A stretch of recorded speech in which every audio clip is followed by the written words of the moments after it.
오늘의 양식은 미가서 2장 1절에서 13절입니다. 어제 살펴본 미가서 1장에서는 사마리아와 예루살렘에 임할 심판을 선포했습니다. 이제 오늘 본문 2장에서는 심판을 받게 된 죄가 구체적으로 무엇인지를 언급하고 있습니다. 미가 선지자를 통해 지적하는 이스라엘의 결정적인 죄는 사회적 불의였습니다. 한마디로 이웃을 돌보지 않는 탐욕의 삶이었습니다.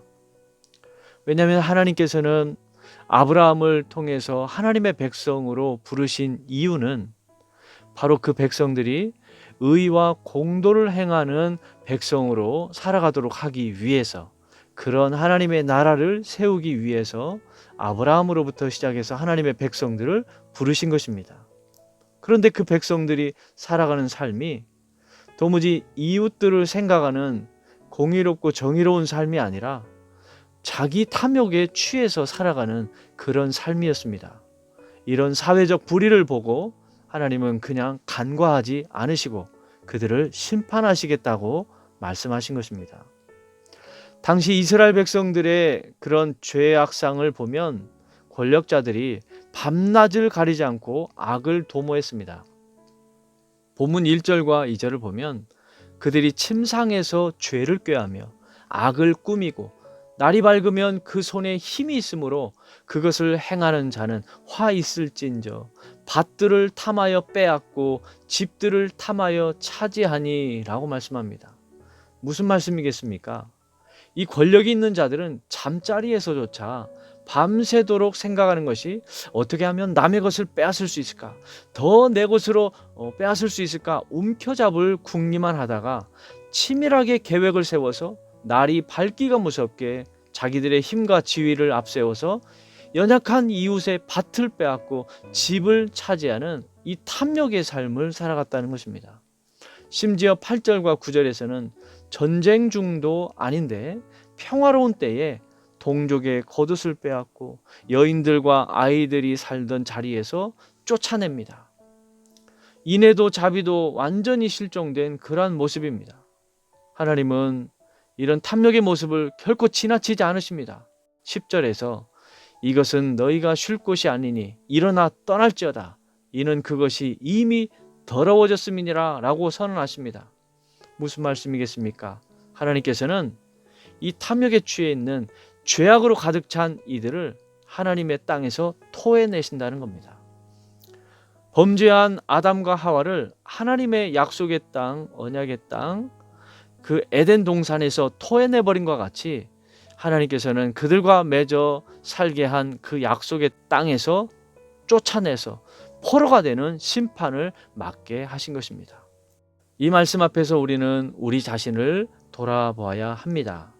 우리는 하나님의 백성으로서 백성답게 하나님이 우리를 부르신 그 부르심에 합당하게 의와 공도를 행하는 삶을 살아가는지, 한마디로 이웃을 생각하고 이웃을 배려하고 이웃을 위하고 이웃을 사랑하는 그런 삶을 살아가는지, 아니면 내 탐욕을 추구하기 위해서 내가 하고 싶은 행동을 하는 탐욕을 움켜잡는 그런 삶을 살아가고 있지는 않는지를 우리가 돌아보면서 내 유익을 위해 누군가를 불편하게 만들고 있지는 않는지를 돌아보면서 우리는 의와 공도를 행하는 삶을 살아가야 합니다. 이스라엘의 또 하나의 비극은 하나님의 말씀을 선택적으로 들었다는 점입니다. 미가 선지자가 심판을 경고하자 백성들은 6절에 보면 너희는 예언하지 말라. 이것은 예언할 것이 아니거늘 욕하는 말을 그치지 아니한다며 귀를 막았습니다.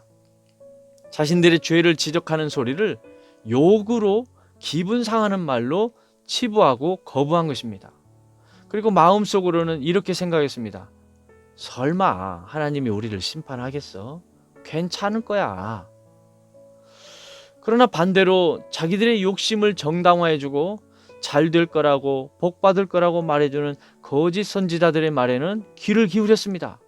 11절 말씀처럼 자신들의 탐욕을 축복으로 포장해주고 듣기 좋은 소리만 해주는 이들을 진짜 선지자로 대접했습니다.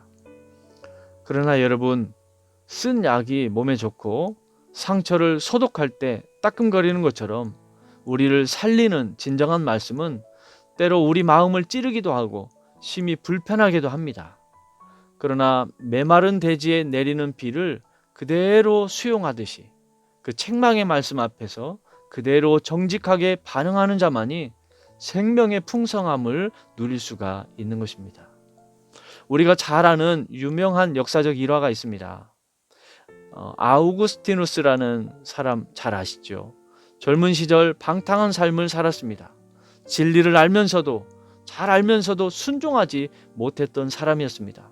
그러던 어느 날 그가 로마서 13장 말씀을 읽습니다. 낮에와 같이 단정히 행하고 방탕하거나 술 취하지 말며 음란하거나 호색하지 말며 다투거나 시기하지 말라, 이 말씀을 읽게 됩니다. 그 말씀은 그에게 위로가 아니라 책망의 말씀이었습니다. 그의 삶을 정면으로 찌르는 말씀이었습니다. 그러나 그는 그 말씀을 자기에게 주시는 말씀으로 받았습니다. 거부하거나 밀어내지 않고 오히려 그대로 그 말씀 앞에서 무릎을 꿇었습니다. 아우구스티누스는 훗날 이렇게 고백합니다. 그 말씀을 읽는 순간 내 마음의 어둠이 사라졌다 라고 말했습니다. 당시 그 말씀은 아팠습니다. 그러나 그 말씀이 그의 인생을 살렸습니다.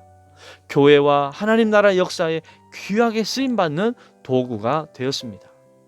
사랑하는 성도 여러분, 말씀 앞에서 불편함을 느낀다는 것은 아직 살아있다는 증거입니다. 하나님께서 아직 우리를 붙들고 계신다는, 우리를 부르고 계신다는 분명한 증거입니다. 무엇보다도 오늘 말씀을 기억하시기 바랍니다. 내 안에 탐욕을 버리고 하나님이 우리를 하나님의 백성으로 부르신 의도에 맞게 하나님의 공의와 자비를 실천하는 하나님의 백성으로 살아가는 것이 복된 길입니다. 또한 내 마음을 찌르고 내 마음을 불편하게 하는 하나님의 말씀의 책망 앞에서도 도망치지 않고 기꺼이 겸손하게 무릎을 꿇는 것이 예비된 생명의 은혜를 누리는 복된 길인 것입니다. 오늘 저와 여러분에게 이런 은혜가 있으시기를 주의 이름으로 축원합니다. 아멘. 하나님 아버지, 은혜를 감사합니다. 오늘 말씀을 통해 저희에게 탐욕의 길을 버리고 말씀 앞에서 정직하게 살아가라고 말씀하여 주시니 감사합니다. 이웃을 배려하지 않고 생각하지 않고 나만을 생각하며 오히려 이웃을 힘들게 하거나 아프게 하고 있지는 않는지를 오늘 말씀 앞에서 돌아보며 우리의 연약함이 있다면 하나님 앞에 내려놓고 하나님 앞에 회개하며 우리 하나님의 백성답게 공의와 정의를 향하는 백성으로 살아가는 은혜가 있게 하여 주시옵소서. 말씀이 우리의 마음을 찌를 때에도 귀를 막거나 거부하지 않게 하여 주시고 말씀 앞에서 하나님께서 내게 주시는 말씀으로 받아서 그 말씀 앞에 내 자신을 돌아보며 겸손하게 무릎을 꿇고 하나님이 주신 그 말씀 앞에서 용서를 구하고 하나님 앞에서 그 말씀에 하게 하심 따라 살아가는 그러한 복된 길로 나아감으로써 예비하신 생명의 풍성함을 누리며 사는 저희의 삶이 되게 하여 주시옵소서. 예수님의 이름으로 기도합니다. 아멘.